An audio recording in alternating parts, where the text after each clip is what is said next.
8h30 sur BFM TV et RMC. Bonjour Jean-François Delfrécy. Bonjour. On vous a invité ce matin parce qu'on a envie de comprendre ce qui est en train de nous arriver, ce qui va nous arriver dans les prochaines semaines. D'abord, comment est-ce que vous décririez cette situation nouvelle avec ce variant Delta? Il y a encore 15 jours, on n'imaginait pas qu'on en serait là. Comment est-ce que vous décririez ça? Alors, on savait que le variant Delta allait nous toucher avec un impact fort. Pourquoi? Avec cette violence-là, vous n'avez pas été surpris?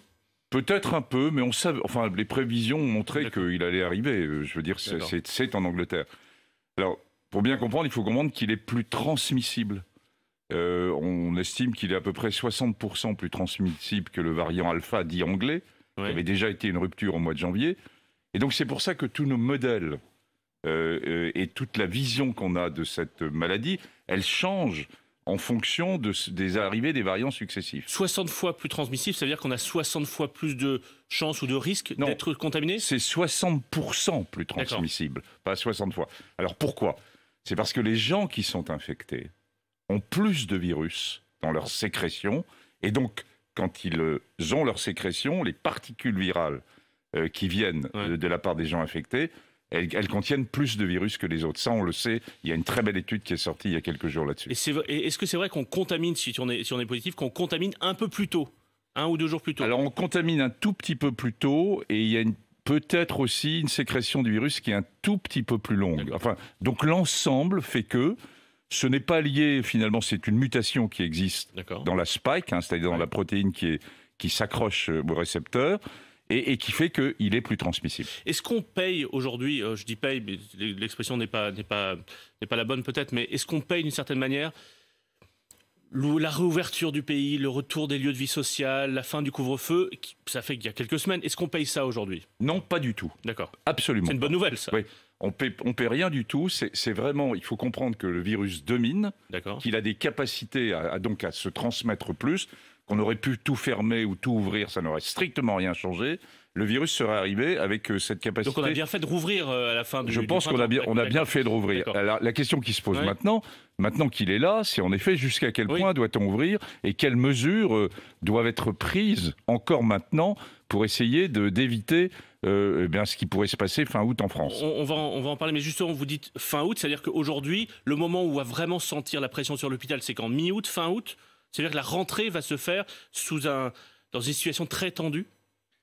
Alors, il faut regarder ce qui se passe en Angleterre, où ils ont en gros 6 semaines d'avance sur nous, et où l'impact sur le système de soins commence à se faire sentir.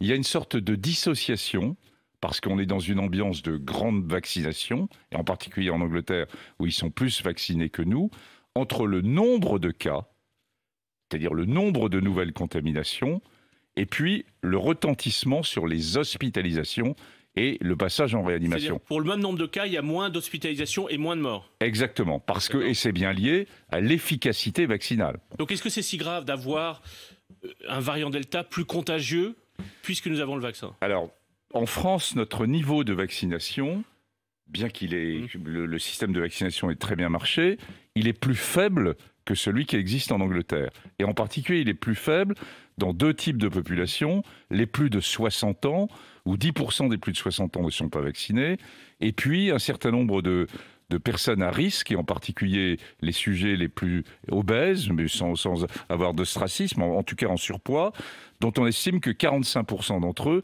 ne sont pas vaccinés. Ce sont les 2 principaux facteurs de gravité de cette maladie. Plus qu'au Royaume-Uni, plus que dans d'autres pays européens. Plus que dans d'autres pays d'Europe. Pourquoi est-ce que chez nous, les plus âgés, la vaccination est ouverte pour eux, pour les plus de 75 ans depuis 6 mois, pourquoi est-ce qu'on a plus de mal à les amener vers la vaccination? Écoutez, il y a eu un effort considérable autour de la vaccination, et en ciblant justement ces personnes les plus à risque. Et puis, c'est une vaccination de masse qui a été réalisée. C'est une vaccination de rendez-vous en utilisant Doctolib, etc. Qui a fonctionné. Et qui a très bien fonctionné. Et puis, on est maintenant sur une sorte de blocage de gens qui sont un peu en dehors du système de soins, des vieilles personnes, entre guillemets, peu mobiles, à la campagne, en province, dans des endroits un peu inattendus. Et puis, on a aussi, il faut bien le reconnaître, dans nos banlieues, dans nos grandes banlieues des grandes métropoles, toute une frange de population qui est dans une hésitation vaccinale. Et quand on regarde finalement les cartes, on s'aperçoit que l'hésitation vaccinale et le retard à la vaccination, il correspond à des zones qui sont socialement et économiquement défavorisées. C'est vrai qu'il y a des communes de Seine-Saint-Denis, par exemple, avec un taux de vaccination 3 fois plus faible qu'à Neuilly-sur-Seine, qui est à 15 km. Ça veut dire que le variant Delta va faire des dégâts chez les plus âgés et chez les plus défavorisés en France. Donc c'est une sorte de France à deux vitesses qui existe déjà. C'est un variant qui va frapper la France qui souffre?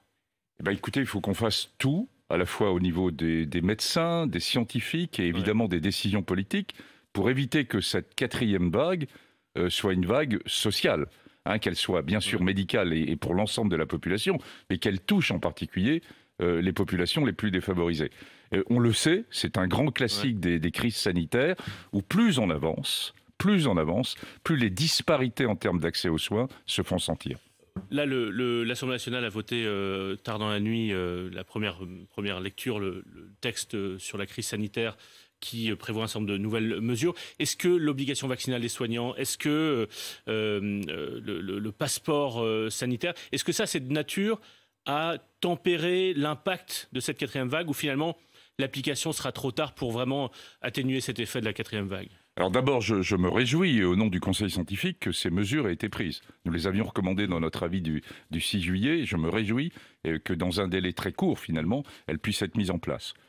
Les modalités pratiques doivent être encore probablement s'adapter. Il faut beaucoup de nuances, il faut beaucoup, je dirais, de faire ça en écoutant les gens et en trouvant des solutions ad hoc pour certaines populations.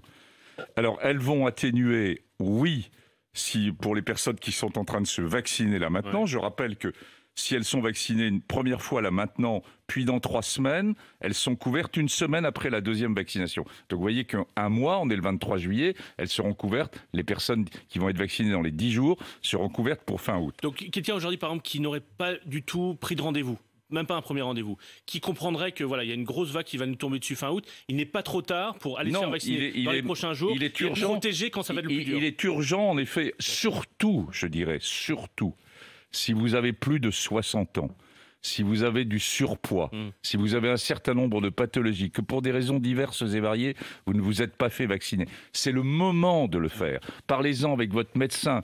Allez voir sur les centres de vaccination. Vous serez pris en priorité parce que vous êtes avec un facteur de risque. C'est là où ça va se jouer pour éviter le retentissement hospitalier fin août. Alors, pour reprendre, dans ce texte, il y a notamment le passeport sanitaire. L'idée, c'est dans quelques semaines, c'est déjà le cas, par exemple, dans les restes des cinémas, et dans quelques jours, ce sera probablement le cas dans les restaurants, les trains, on devra entrer avec un pass sanitaire. Est-ce qu'on pourra tomber le masque à l'intérieur, ou est-ce que c'est dangereux maintenant de tomber le masque dans un train, tomber le masque dans un cinéma, ou dans un endroit où on entrera avec un pass sanitaire? Écoutez, quand on est vacciné complètement, on est protégé contre la survenue de formes graves. On n'est pas totalement protégé contre l'infection, ni même la transmission ensuite de ce virus. Il faut bien dissocier ce qui est la protection contre la survenue d'une forme grave et ce qui est la capacité d'être infecté ou pas. Donc on peut contaminer d'autres aussi. Donc on peut contaminer les autres. C'est beaucoup moins fréquent. Il y a un effet de protection qui est au moins de l'ordre de 60%, mais qui n'est plus de 90 ou 95% comme pour les formes graves. Donc moi je dis que pour cette période qui vient, des semaines, il n'y a aucun remède miracle, aucune solution miracle. La solution, elle est tous entre nos mains. C'est-à-dire qu'il faut revenir, alors qu'on est à 25 000 nouvelles contaminations par jour et que ça va monter. On s'attend à ce que ça monte à beaucoup plus pour la période de début août. On va dépenser les 50 000, c'était le pic de la dernière vague. Je pense qu'on arrivera aux 50 000 probablement début août. C'est dans les prévisions, entre guillemets, de ce qui devrait arriver. Mais si on est à 50 000 début août, on est à quoi? 100 000 fin août? Non, parce qu'ensuite, il y a un effet qui est où l'effet vaccination va jouer son rôle.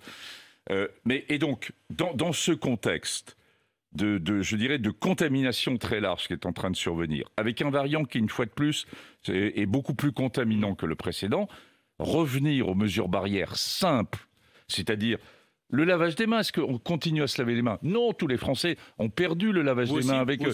Et moi, j'ai aussi réduit, je suis comme les autres. Bon. Ouais. Deuxièmement, le port du masque.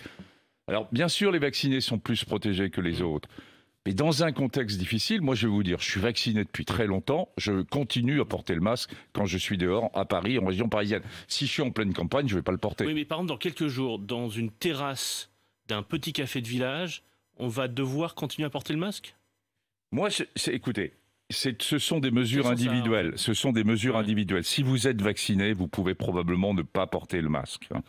Mais si vous êtes vacciné et que vous êtes dans une atmosphère de foule, entre guillemets, oui, portez le masque. Parce que là, c'est pas lié forcément directement à la loi qui est en non, examen c'est au Parlement. pas un problème de loi, c'est un problème de bon sens. Il y a des préfets dans les départements où vraiment le virus circule beaucoup, notamment sur le littoral, qui ont remis en place le port du masque obligatoire en extérieur.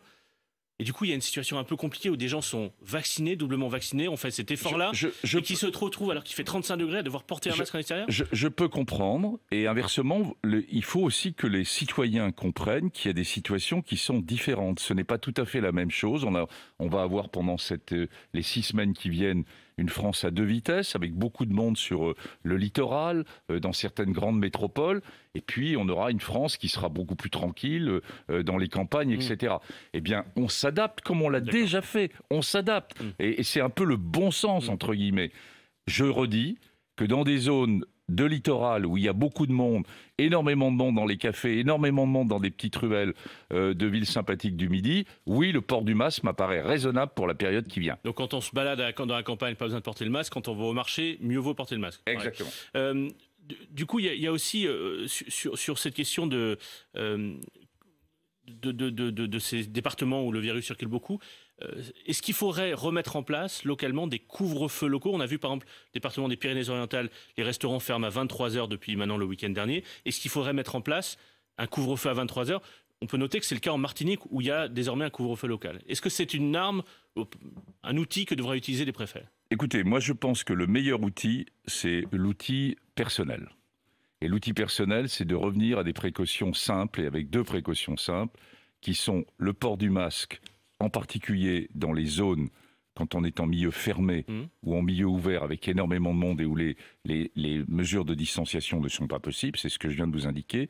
Et deuxièmement, le lavage des mains avec du gel hydroalcoolique. Si déjà nous revenons à titre individuel avec cela, plus une série de précautions de distanciation, on peut gagner probablement 20% en termes de nouvelles contaminations et donc avoir un impact sur l'hospitalisation fin août. Donc, puisqu'on part de cette idée de bon sens, aujourd'hui c'était vendredi, ce soir il y a des milliers de Français qui vont aller danser en discothèque, demain soir pareil.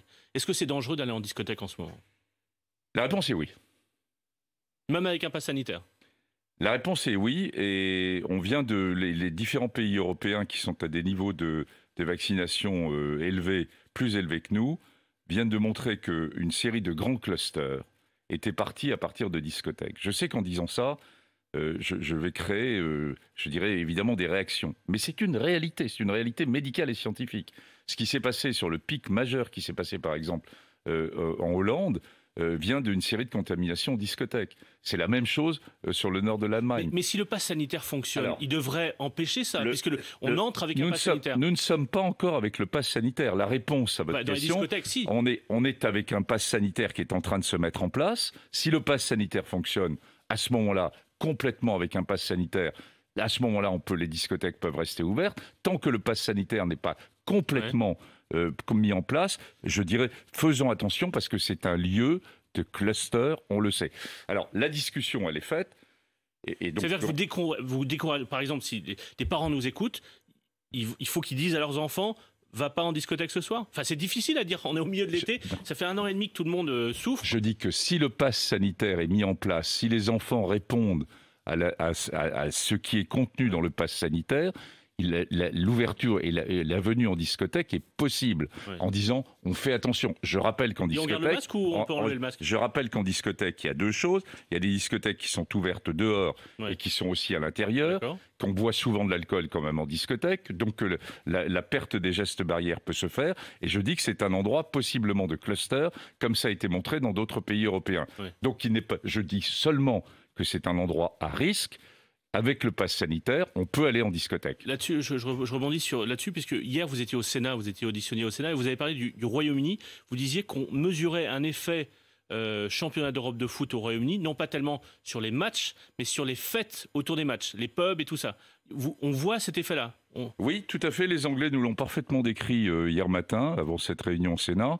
Et ils ont eu un impact des matchs, mais qui n'était pas qui ne correspondait pas probablement au match lui-même, mais au fait que les gens partaient en autobus, passaient leur temps dans les pubs, et donc on était dans le péri-match. On avait connu exactement le même phénomène au niveau de l'infection l'an dernier à la rentrée des universités. D'ailleurs, ça peut se reproduire en septembre 2021, où ce n'était pas les cours et pendant les cours qu'on s'infectait. C'était avec les pots conviviaux, je vous l'admets complètement, avec lesquels on s'infecte. C'est pour ça qu'il faut revenir où on s'infecte et où on doit se protéger. On s'infecte quand on quitte le masque et quand on est en train dans un lieu plutôt fermé, et quand on n'est pas vacciné. Donc c'est les 3 grands critères. Je rebondis sur ce que vous disiez sur les discothèques. Le pass sanitaire, donc, qui est en débat au Parlement, il y a beaucoup de Français qui se sentent heurtés par ce principe même du pass sanitaire pour des raisons, parce qu'ils considèrent que c'est liberticide, et aussi beaucoup de doutes de l'efficacité de cette mesure-là, en disant par exemple, est-ce que les passes sanitaires vont vraiment, puisque par exemple les tests, on peut aussi avoir un test, voilà. Est-ce que le pass sanitaire, ça fonctionne, puisque on nous dit maintenant qu'il va être nécessaire dans notre vie quotidienne. On va devoir sortir notre pass sanitaire plusieurs fois par jour. Est-ce que ça va fonctionner? Est-ce que ça a une efficacité? Ou est-ce qu'au fond, c'est d'abord symbolique et politique? Non, l'efficacité, le pass sanitaire aura très clairement une efficacité. Elle ne sera pas de 100%. On sait très bien qu'il y aura, à côté du pass sanitaire, qu'il y aura probablement des faux qui vont se faire et qu'il y aura des trous, entre guillemets, dans le pass sanitaire. Surtout s'il n'y a pas de contrôle d'identité dans les restaurants. Bon, et alors moi je pense qu'il n'y a pas besoin du contrôle d'identité. Moi je vais vous dire, regardez, j'ai une carte de métro là. Ouais. Est-ce que j'ai l'impression d'être dans une société liberticide quand je passe pour passer à la borne du métro? Il n'y a pas d'information sur votre santé. Bon, mais là, il n'y aura pas d'information sur ma santé, sur le fait que j'ai été vacciné ou pas. C'est tout ce qui est... Ou le fait que j'ai eu un test positif. Donc il faut à un moment donné, je dirais, rester avec du bon sens. Que la liberté individuelle, auquel je suis très attaché, comme tout le monde, on est très attaché, on est une grande démocratie pour le faire. Elle doit à un moment donné respecter aussi une liberté collective.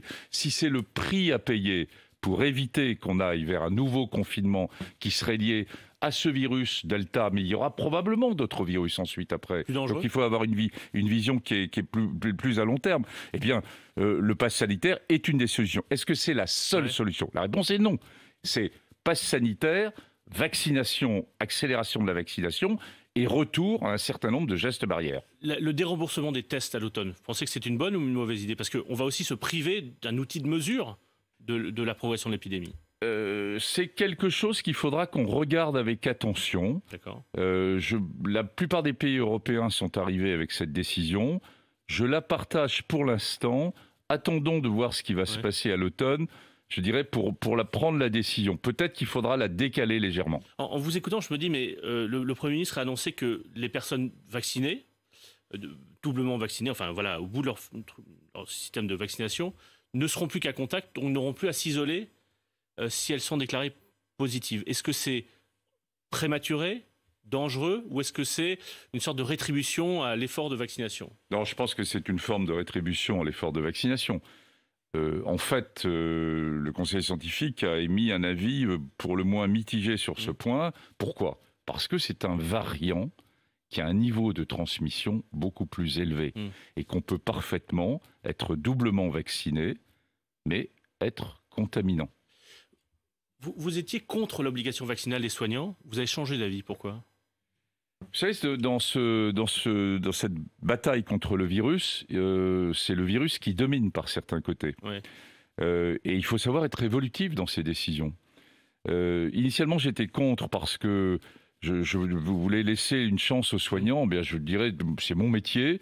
On est là pour soigner les autres et donc les protéger aussi contre l'infection qu'on peut leur apporter. Ils ont eu 6 mois pour le faire. Une immense majorité l'a fait. Et soulignons, et je souligne l'importance majeure qu'ont eu les soignants dans cette pandémie jusqu'à maintenant et qui vont avoir encore, en particulier fin août. Et puis il y a un moment donné où quand même, quand vous tombez sur une fraction qui reste difficile, que vous avez donné une série d'arguments de conviction, eh bien on peut passer, parce que ce sont des professionnels de santé, à une obligation. Mais je suis contre l'obligation généralisée de la vaccination. Oui, mais vous venez de dire que vous avez changé d'avis sur les soignants. Qu'est-ce qui nous dit que vous n'allez pas changer d'avis aussi sur l'obligation vaccinale pour l'ensemble de la population et que dans 3 mois, vous reviendrez et vous direz « j'ai changé d'avis sur l'obligation vaccinale pour tous ». C'est bien, mais si vous savez, si un scientifique et un médecin, c'est ça la différence peut-être par rapport à d'autres situations, on est dans le doute, oui. Hein. On construit la science dans le doute et il faut que nos citoyens le comprennent. C'est-à-dire que je suis capable de leur dire qu'il y a des choses que je ne sais pas, hein, et que j'évolue en fonction de les connaissances scientifiques. Pour l'instant, en tout cas, je reste avec l'idée que c'est une grande mesure de santé publique, qui est que ce n'est pas la mesure qui est importante, c'est l'acceptabilité de la mesure qui est importante. C'est-à-dire le fait que la population s'empare de cette mesure. Et l'obligation top-down, eh bien à un moment donné, non, et du haut vers le bas, à un moment donné, il faut passer, je dirais, à plus d'explications. On doit passer pour ce problème des hésitants vaccinaux du temps en local, en s'appuyant sur les associations au niveau local. C'est fondamental qu'on passe de cette stratégie je dirais, de vaccination très globale à quelque chose de beaucoup plus localisé. Le retour à la vie normale, c'est quand? Est-ce qu'on va avoir un variant à Noël? Est-ce que si on doit attendre que l'ensemble de la population mondiale soit vaccinée, on va attendre 2, 3, 4, 5 ans? Le retour à la normale, c'est pas maintenant. C'est quand? C'est peut-être 2022, 2023. Vous n'êtes pas sûr que ce soit en 2022? Je ne suis pas sûr que ce soit en 2022. C'est-à-dire que dans un an, on peut encore, dans cette histoire de masques, nous aurons probablement un autre variant qui arrivera dans le courant de l'hiver. Plus dangereux, plus différent, contagieux. Je ne sais pas. Et puis à un moment donné, ce virus qui a des capacités de mutation qui sont quand même relativement limitées, eh bien, soit il va aller vers un virus qui va devenir beaucoup plus bénin, et puis on va le gérer parce qu'on aura dans les pays riches plus de 90% des populations vaccinées, plus les gens qui ont été déjà infectés, mais on aura en face de nous le reste du monde qui sera très peu vacciné. 2022, et c'est l'enjeu majeur des 2 prochaines années, comment on va coexister avec 2 mondes, celui des pays vaccinés, celui qui ne l'est pas. Je me mets à la place des auditeurs, téléspectateurs qui nous écoutent. 2023, vous vous rendez compte? Écoutez, dans cette début de vacances, je sais bien, et je suis souvent celui qui apporte plutôt la mauvaise nouvelle, entre guillemets. Non, j'ai connu déjà des pathologies très lourdes. Je pense que nous gagnerons. Il y a beaucoup de choses qui vont arriver. On va avoir des antiviraux qui vont arriver et qui permettront, à côté du vaccin, de traiter très précocement les premiers cas. Mais je pense en effet qu'on va avoir probablement un nouveau variant et qu'on est parti encore... Oui, on est rentré dans quelque chose en longueur. C'est pour ça que la série des mesures qui sont prises, il faut bien les peser pour la réponse immédiate. Là, qu'est-ce qu'on fait avec le Delta sur les semaines qui viennent, mais aussi avoir une vision déjà de long terme et de gestion de cette maladie. Jean-François Delfraissy, je ne sais pas si vous vous souvenez de la dernière fois que vous êtes venu sur ce plateau de BFM TV, c'était le 24 janvier, ça fera 6 mois demain. À l'époque, on faisait face à l'arrivée du variant anglais et vous étiez venu sur ce plateau plaider pour un confinement. On vous écoute. Cet outil très barbare qu'est le confinement a une activité sur la circulation du virus en général et sur le variant en particulier.